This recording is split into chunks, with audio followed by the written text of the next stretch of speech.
Fidelity High, the people you dig, the records they love.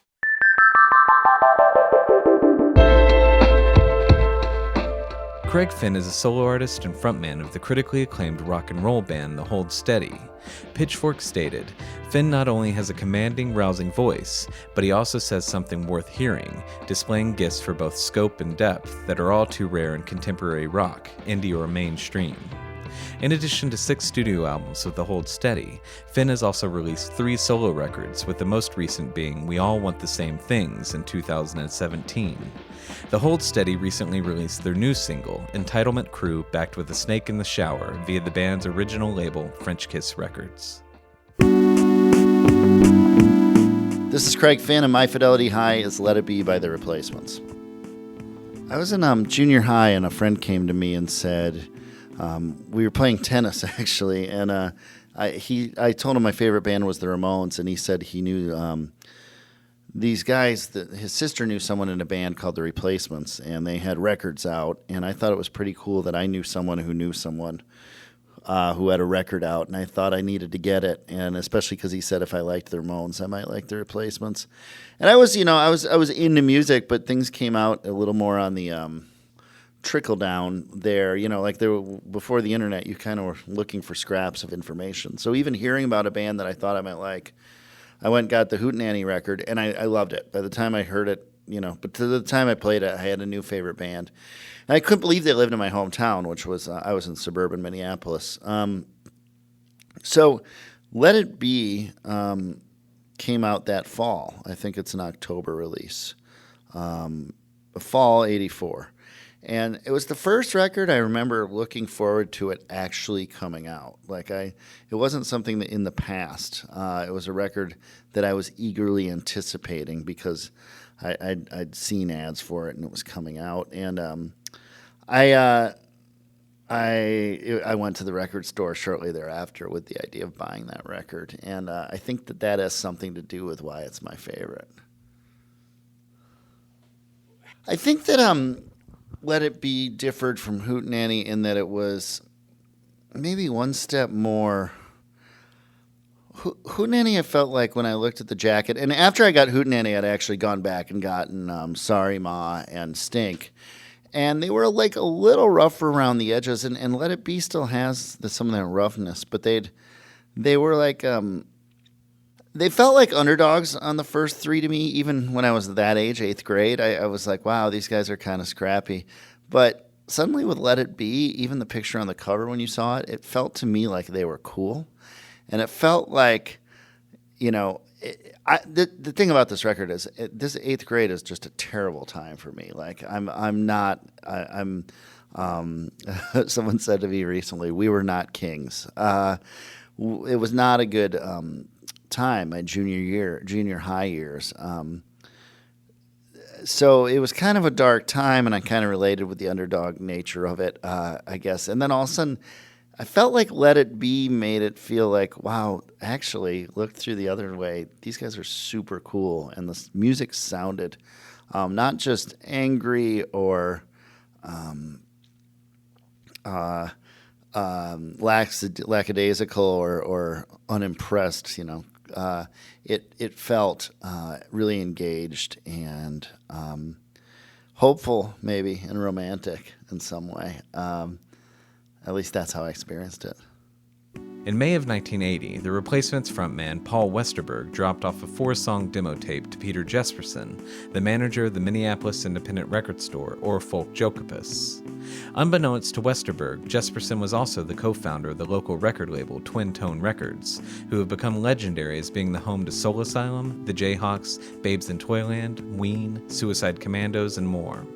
Westerberg's intention was to get a gig at the Longhorn, a local club Jesperson helped consult in booking acts for. However, the Replacements were quickly signed to Twin Tone instead.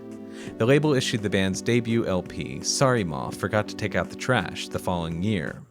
In addition to being their record label co-owner and A&R man, Jesperson would also quickly become the band's manager until 1985.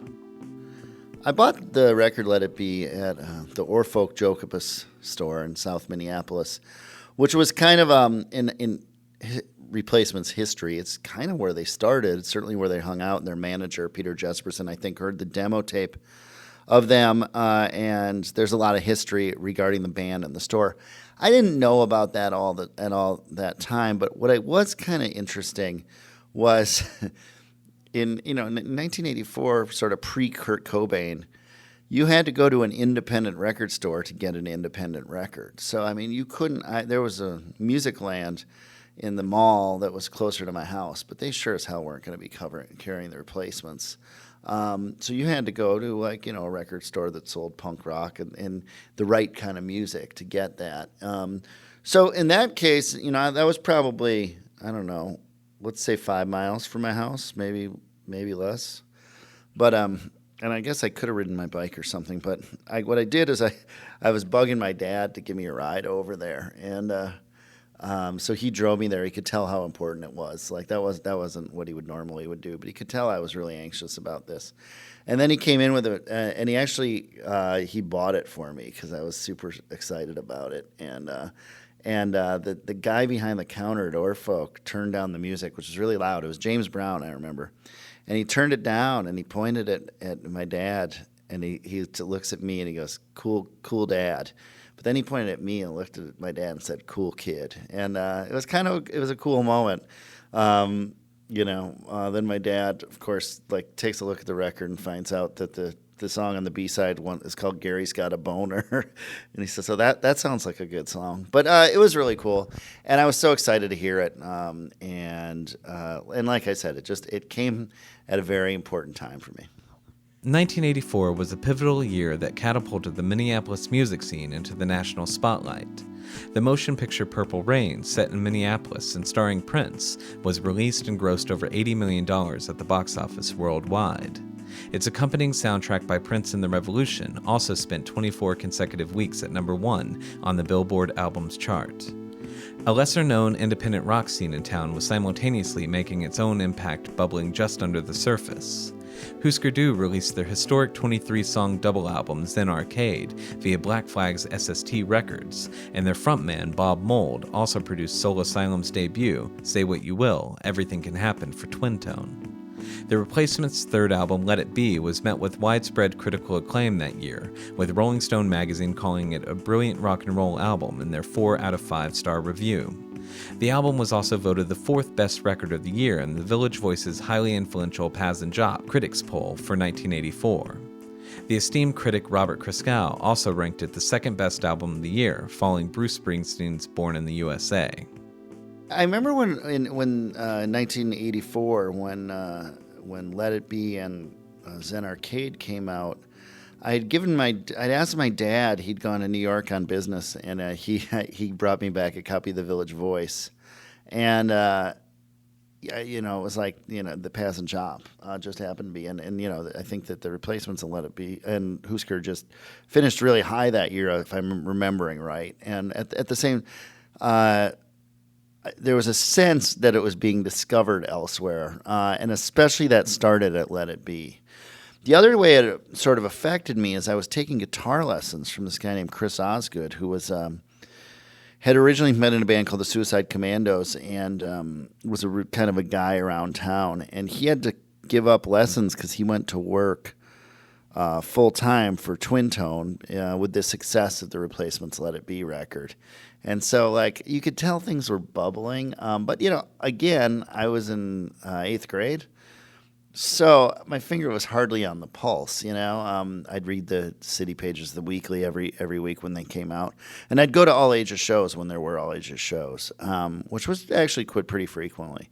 But I remember feeling blessed. I was old enough to start to grasp that some of these bands in our town were making waves outside, and that was an exciting time to be in Minneapolis. One of the things about the Replacements' Hootenanny, when I heard it, was the song Run It had, it's about running red lights, and it says Lyndale, Garfield, and those are 2 streets I, knew very well. And to hear it on a record, a great rock song that talks about things was exciting.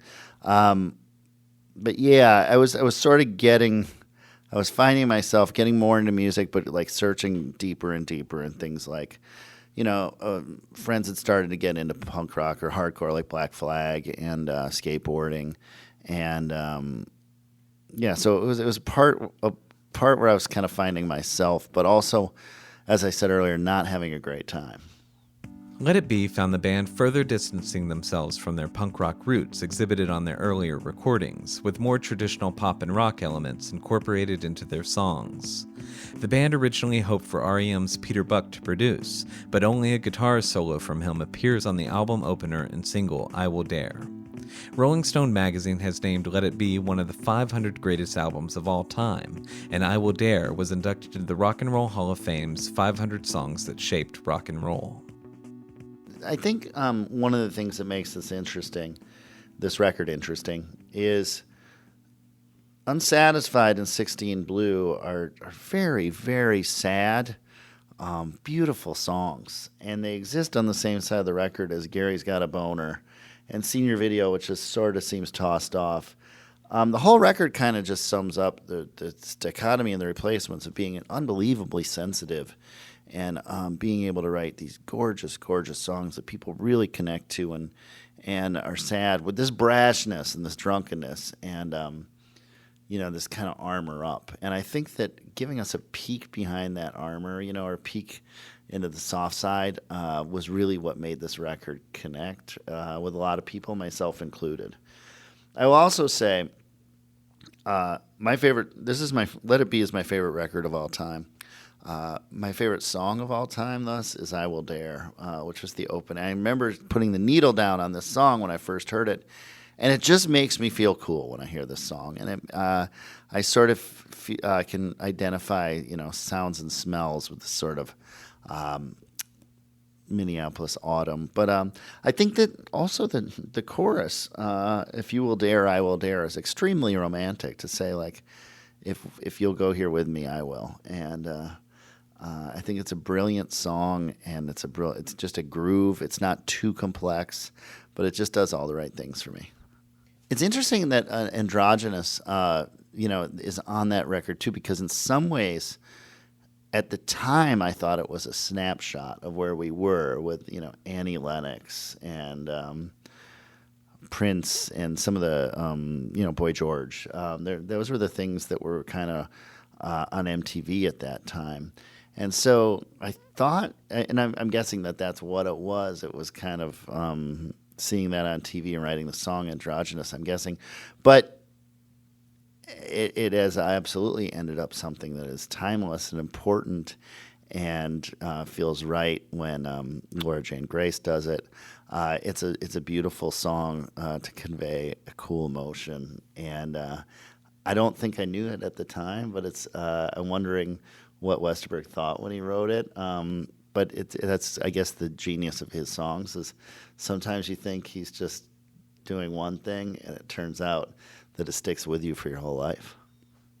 I think in my own art, Let It Be informs it in a way that, like, I think it allows me to think that you can do a number of things, or try to do a number of things and put your personality on them, and people will hopefully buy into them. I think that it shows that showing sensitivity alongside harder rock stuff works, and people really relate to that, and that's something that certainly in the Hold Steady I've tried to do a fair amount, is to connect on a sensitive and sometimes sad level alongside big guitars. Off of the success of Let It Be, the Replacements started generating interest from major labels. The band signed to the Warner Brothers Records subsidiary, Sire Records, which was the legendary home to the Ramones, Richard Hell and the Voidoids, the Smiths, Madonna, the Dead Boys, the Talking Heads, Echo and the Bunnymen, and countless influential others. Their major label debut, Tim, was released a year after Let It Be in 1985. In late 1985, or fall of 85, I had the fortune of switching schools to a private school where I met a lot of nice people, and my life started to drastically improve. I went to see the Tim album release party in the fall of '85 in the 7th Street entry with some friends from my new school. And the Replacements had put it out on Sire Records, and I met these guys at my new school because we were all Replacements freaks. And we were excited to see the show. The show was great. It was crazy. It was kind of wild. I'd gone to rock concerts before, but I didn't seen one where the band doesn't always finish their songs, and it took me a while actually to get used to it. But then this is the first time I'd actually seen the band live. But they played covers, and it ended up it was just a lot of fun. The record came out, and it was just this continuation of like, people really care about this. And in early '86, I went to see them in the main room at First Avenue several months later, and they had just played Saturday Night Live, or they were just about to, and it felt like, oh my God. I was not there at the beginning by any means. I wasn't even there. Didn't see them live until just before Tim came out, but it felt like they were coming, from Minneapolis to the world, and I remember at I was not an insider, so my reaction was awesome. Like it was my team succeeding. And it was fun to see. And I'd visit relatives in other parts of the country too, and I'd go in record stores and I'd see big Replacements posters and things like that. So I was excited about it, and I loved Tim a ton. Like I didn't think of it. I thought of it as just an extension, and it was really, like, me and all my friends were just head over heels Replacements fans. That's what we would talk about and write on our folders, and it felt cool. It felt like you had a favorite team. They were from our town, they were ours, and they're making great music that people were excited about. Beginning in 2013, Paul Westerberg and Tommy Stinson began performing reunion shows as the Replacements and appeared at select dates and major festivals. In 2015, the band announced their Back from Unpopular Demand tour. During the tour's final months, Westerberg wore a white shirt every night with a letter spray painted onto its front and back. After their final performance at the Primavera Sound Festival in Portugal on June 5, 2015, fans discovered that the shirt spelled out the message, "I have always loved you, now I must whore my past." What was that, 2014 we did... We opened for the Replacements in St. Paul, Twin Cities, and as well as New York. The first one was Lucero Hold Steady and Replacements in St. Paul, which was, I don't think I've ever been as nervous for a show. I just felt like everyone I ever knew was going to be there. And we got to go out and... I went out with the radio station, and they let people tailgate, which is kind of crazy because Minnesota's kind of a puritanical state when it comes to alcohol. But they let people tailgate, which I know doesn't feel normal. And I went out there, and people were just going crazy, having a lot of fun. And it just it was a really big moment. I was terrified, but once we got on stage and started playing, I walked out on stage and said, "Hello, Minneapolis," which, if you're from the Twin Cities, I felt like that was a faux pas. We were in St. Paul. I just had it in my mind. But once we started playing, I calmed down, felt good. It was so cool to be a part of it. And then to go to do that in my hometown and then come back to New York in my adopted town and do it at Forest Hills Tennis Center.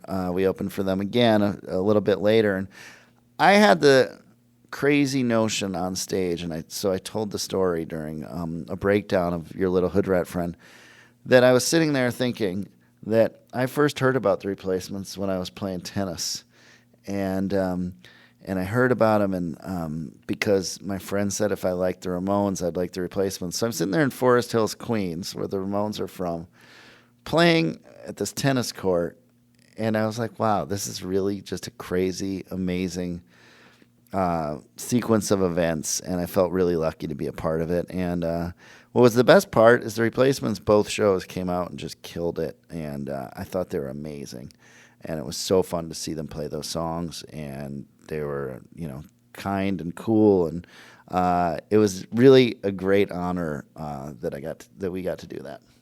I think one of the reasons we're talking about the Replacements, and it strikes me, is they had one of those sort of Beatle-esque perfect square, perfect four of them, like each one had its own personality, kind of. Paul and Bob. Bob was crazy, Paul was the torture genius, whatever you want to call him. Tommy was the young guy, and Chris was, sort of, I think I always thought of him as sort of bashful and the drummer. And they made sort of a perfect rock band, more so than the other bands you mentioned from Minneapolis, Husker Du and Soul Asylum, who were amazing. But I think that the sort of parallel Beatle kind of thing worked for the Replacements in a big way. And I think they were unique in that way. I mean, to have that, to say like, okay, there's this guy writing these most amazing songs, and you got to hear him. Oh, by the way, their bass player's 16, and then his brother is, doing not only playing guitar crazy, but maybe acting crazy. There was a chaotic element to Husker Du and Soul Asylum. Soul Asylum was one of the best bands I've ever seen live many times. Husker Du was ferocious. The Replacements didn't always show up, but they brought a very unique chaos to it that causes them to, I think, be remembered. Thank you to Craig Finn of The Hold Steady, and thanks for listening to this episode of Fidelity High. All episodes of Fidelity High are currently available for download via iTunes and at fidelityhigh.com.